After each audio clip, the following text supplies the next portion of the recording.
अगर आप गोदी मीडिया देखते हैं अभी भी, तो अब तक तो आपको पता चल ही गया होगा कि कोरोना दोबारा से आ गया है। लोगों की डेथ होने लगी है और बहुत ज़्यादा भयंकर सिचुएशन हो गया है। यहाँ तक कि गोदी मीडिया में तो ये भी आ रहा है कि लॉकडाउन होने वाला है या हो जाना चाहिए। तो ऐसे में आपको क्या करना होगा?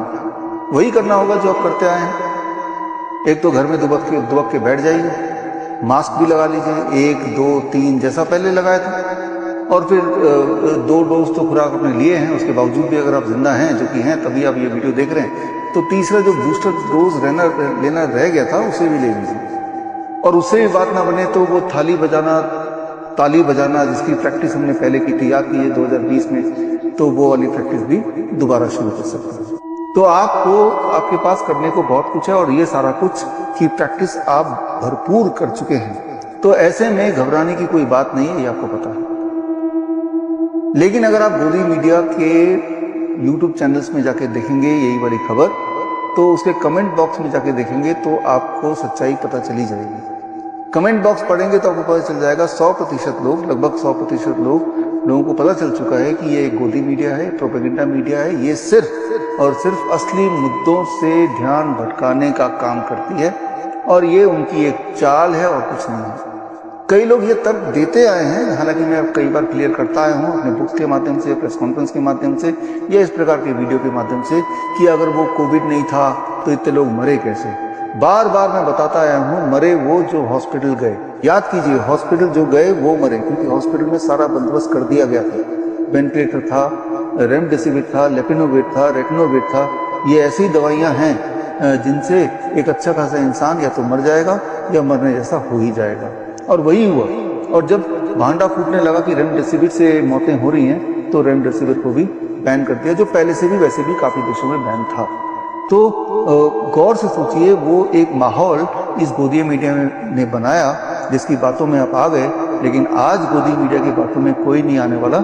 सबूत ये है कि आप, जैसे मैंने बताया, उनके YouTube चैनल में जाके यही वाले न्यूज के कमेंट में देखेंगे। हो सकता है आप में से कई लोगों ने भी कमेंट किया हो, तो लोग हंस रहे हैं, मजाक उड़ा रहे हैं, और लोगों को पता है कि ये एक तरीका है कि जब भी देश में कोई मुद्दा आता है तो उस मुद्दे को कवर अप करने के लिए दोबारा से तो कोविड ले आते हैं, या अभी इलेक्शन से पहले आपने देखा निपा आ गया था, या उससे पहले आपने देखा HMPV आ गया था।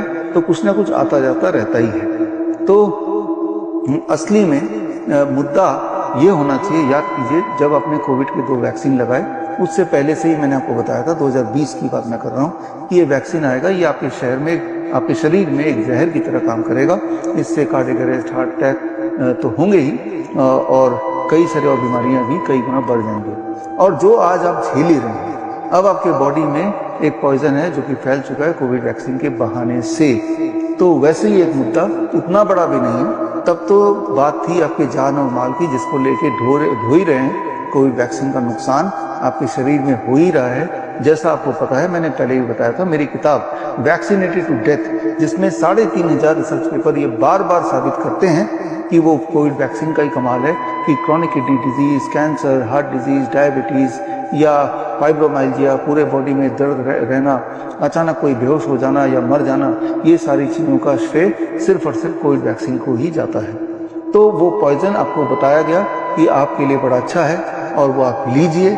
आपने बिना किसी शक के उसको अपनाया और आज उसे भुगत रहे हैं। तो वैसे ही एक माहौल अभी बन रहा है। यहाँ मैं बात कर रहा हूँ इथेनॉल की, ये E20 पेट्रोल की बात कर रहा हूँ। आप अपने आसपास देख ही रहे हैं, जिनके पास पेट्रोल की गाड़ियां हैं या बाइक्स हैं, या तो बाइक खराब हो जा रही है या फिर वो उसकी एवरेज कम हो रही है। तो अब वही वाला तर्क दोबारा से सामने आ सकता है कि अगर कोविड वैक्सीन इतना नुकसानदेह होता तो सारे लोग क्यों नहीं मर गए, सारे लोग क्यों नहीं बीमार पड़ गए। तो अगर इथेनॉल, ये जो E20 पेट्रोल है, अगर इतना नुकसानदेह होता तो सड़क में तो सारी गाड़ियां एक साथ रुक जानी चाहिए, ऐसा क्यों नहीं हुआ। देखिए, यहाँ पे समझना होगा कि हर गाड़ी में ये जो पेट्रोल है E20, वो एक ही तरह से असर नहीं करेगा, क्योंकि हर इंसान का जो गाड़ी चलाने का तरीका है वो अलग अलग है, गाड़ी को मेंटेनेंस करने का तरीका वो भी अलग अलग है, और कितनी देर गाड़ी चलाता लगातार बिना रुके वो भी अलग अलग है। तो कई सारे और फैक्टर्स भी हैं साथ में उसने सर्विसिंग कब कराई, गाड़ी का मेक मॉडल क्या है। देयर आर सो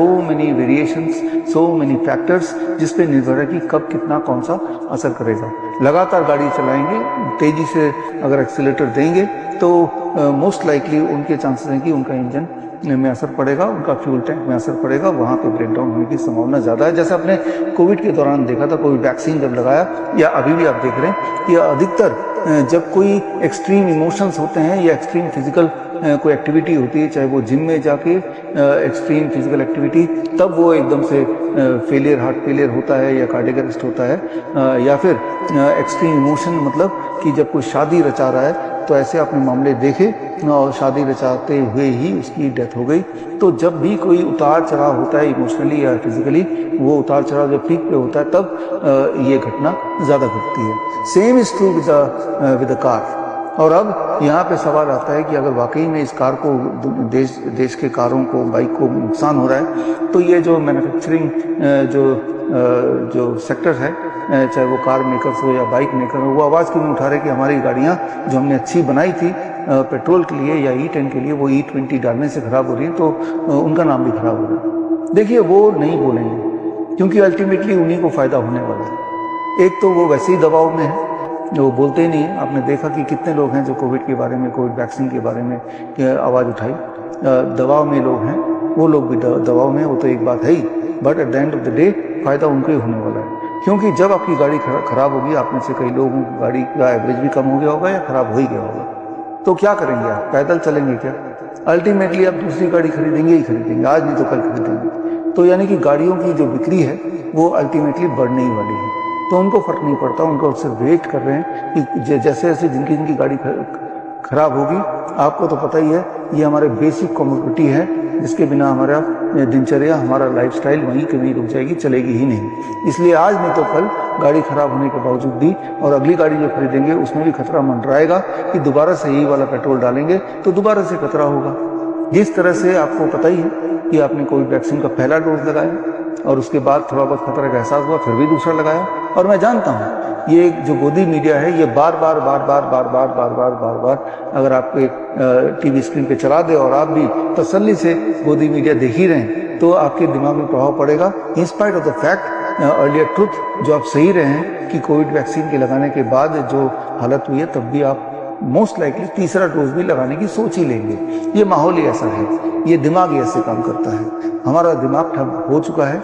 जब हमने अपने शरीर में जब पॉइजन दिया कोविड वैक्सीन के नाम पे, तब जब आवाज़ नहीं उठाई, तो अब तो गाड़ी में अगर पॉइजन डालेगा तो कोई तो आवाज़ हम क्यों उठाएंगे? तो मैं तो कोई उम्मीद नहीं कर रहा हूँ कि कोई आवाज़ उठाएगा, उठाने की ज़रूरत भी नहीं है। और क्योंकि सहने की आदत हो ही चुकी है, ताली बजाइए, थाली बजाइए, शायद आपकी गाड़ी थोड़ी ठीक चल जाए। तो फिलहाल मैं आपको ये बोलना चाह रहा हूँ कि यहाँ तो गाड़ी की बात छोड़ ही दीजिए, जीवन की एक गाड़ी जो भगवान ने दी है, यानी कि आपका शरीर, पहले तो उसकी चिंता कीजिए, यानी कि अपना डॉक्टर खुद बनिए। इसके लिए 23 July that is Chandrashekhar Azad जयंती और बाल गंगाधर तिलक जयंती भी सेम ही डे है। इस दिन हम एक कार्यक्रम कर रहे हैं और इस कार्यक्रम में जुड़िए। ये 11 बजे होगा, कोरोनाकाल.tv के में लाइव होगा। कोरोनाकाल.tv के माध्यम से 11 बजे मेरे साथ जुड़िए और बहुत सारी नई बातें आपको सीखने को मिलेंगी, जिससे आपको ये समझ आएगा कि हम अपना डॉक्टर खुद बन सकते हैं। इसमें इस वाले हमारा जो ट्रेनिंग प्रोग्राम होगा, इसमें कुछ खासियत है। We are talking about the 100% cure, 100% cure की बात कर रहे हैं। क्या 100% क्योर जेनेटिक डिजीज हो सकती है? हमारे पास ऐसे कुछ पेशेंट्स हैं जिन्होंने can protocol, cure autism now protocol अपनाया या DIP टाइप अपनाया और अपने आप को डायबिटीज टाइप 1 पूरी तरह से इंसुलिन से फ्री हो गए और ADHD के सिम्टम्स, HH सिंड्रोम के सिम्टम्स से पूरी तरह आज़ाद हो गए।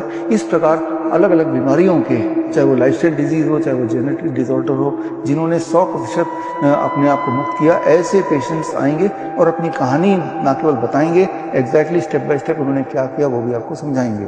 तो मुझे ये लगता है कि उनकी कहानियाँ जब आप सुनेंगे तो आपको ये भी पता चलेगा कि आपको क्या करना है। तो खैर, मैं उम्मीद करता हूँ 11 बजे 23 तारीख को हम मिलने वाले हैं कोरोनाकाल.tv पे। All the best, thank you, जय हिंद।